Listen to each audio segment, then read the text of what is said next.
Hi friends, I am Dr. Harivansh Chopra. I am a pediatrician as well as a preventive medicine expert. I have got experience of more than 40 years in this field, and today we will be talking about the risk factors for coronary artery disease which result in myocardial infarction or heart attack. Heart attack nowadays is becoming very common amongst young population in India, and it is important to prevent the occurrence of coronary artery disease, and for this we'll have to understand what are the risk factors for the development of coronary artery disease.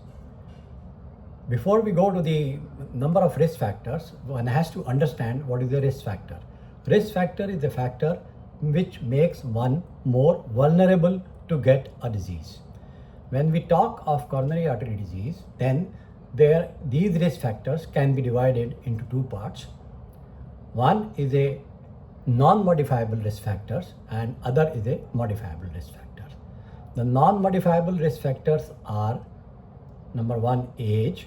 As the age increases, the atherosclerosis process inside the body, it keeps on increasing, and in India it is seen that the coronary artery disease is occurring in third decade of life, which is quite earlier than the western part of the world.